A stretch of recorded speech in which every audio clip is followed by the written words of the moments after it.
Bukod po sa pagiging bahagi ng ASEAN ay may iba pang pagkakatulad ng mga bansang kasapi nito. At isa dyan ay ang sining at kultura na sinasalamin ng kanilang mga kasuotan. Panoorin po natin ito. Sa pagdiriwang ng ASEAN Day, tampok rin ang mga kasuotan ng bawat bansa sa Timog Silangang Asya na sumasalamin sa mayamang kultura at tradisyon ng rehiyon.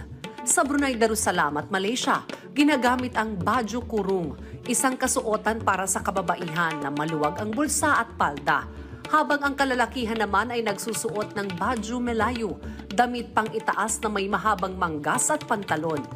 Halos kapareho rin ito ang sinusuot sa Singapore. Popular rin sa Malay na komunidad sa bansang ito ang pagsusuot ng baju kurung at bukod dito ay ginagamit rin ang cheongsam, isang makitid na damit na gawa sa seda.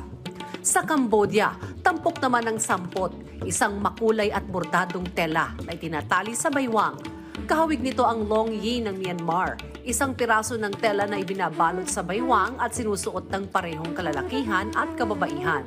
Sa Indonesia naman, kilala ang batik, isang telang may komplikadong disenyo at kebaya, isang uri ng bulsa para sa kababaihan. Habang sa Laos ay sinusuot naman ang sin, isang tradisyonal na palda na gawa sa seda na may detalyadong disenyo at borda.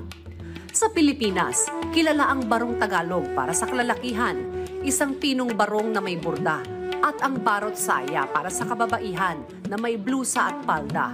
Gaya ng sa Pilipinas, ang kasuotan ng Thailand na chut thai ay binubuo rin ng blusa at palda, pero ito ay gawa sa seda para sa kababaihan at kamiseta at pantalon para sa kalalakihan.